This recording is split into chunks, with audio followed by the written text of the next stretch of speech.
The federal government on Monday lifted the ban on interstate travel as it released new guidelines that will come into effect from today in its fight against COVID-19. Now, amongst the guidelines include permission to movement across state borders only outside the curfew hours.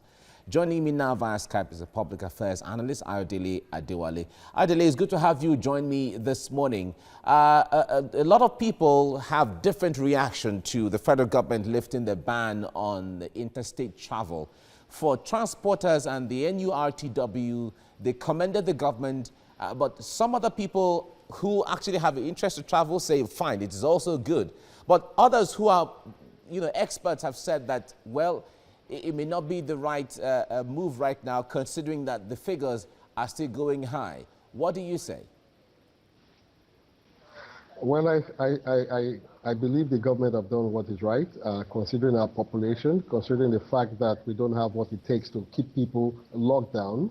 And we don't pray that it get to a point whereby it will overwhelm our security system that we have in this country. And either you like it or not, people are still moving interstate. There are many corners of various states that people can move without passing the main road that is very conventional. I think what government should improve on, make sure that the social distancing within the vehicles are maintained, also making sure that people put on their mask regularly, making sure that they wash their hands before getting into the vehicle, and above all, making sure that they have various stops on the road, especially with the road safety and other security agencies to monitor the effect of this system that is being put in place. This will also increase our economic activity. As you know, that Nigeria itself, in a way, is a poor nation, and people need to fend for themselves. Otherwise, the issue can escalate beyond what the government can cope with. All right.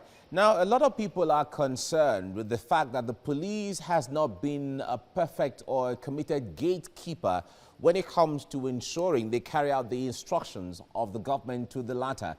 We saw that even in the times of the ban interstate travel, the ban against interstate traveling, people were still traveling here and there, and there are reports that police sometimes take monies from people. What do you make of the stance of the police force?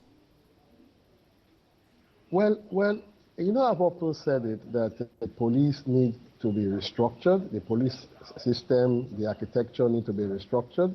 But the gatekeeper itself is the civil society and the press.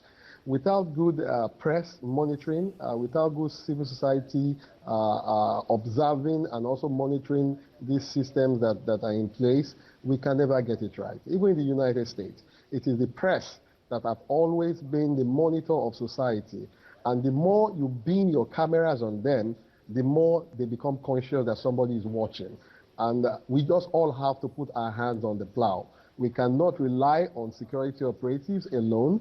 We cannot rely on the police being in front of this particular service that we want them to render. But the press, especially using social media, everybody must also be the press watching at the back of each other. And that's the only way we can make it work. All right. Now, as transportation between states is being eased out where people cannot travel, there is also the talk about the increment in transportation fares from aviation to transportation to land transport and all of that.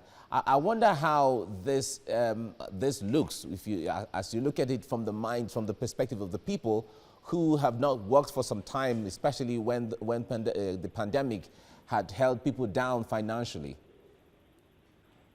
Well, naturally, they will take advantage of it, naturally. But then government need to up their game. We must also understand the kind of economy that we run in Nigeria.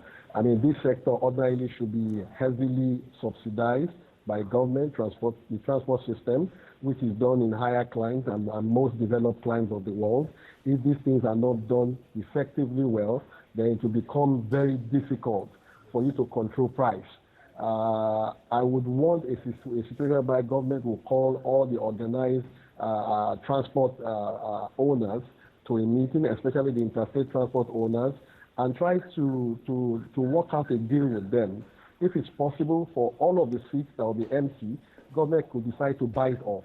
as long as you can retire receipt or retire evidential documents that will be factual enough for you to get back this payment. All right. Adele Adewale, thank you so much for talking to us on TVC Breakfast.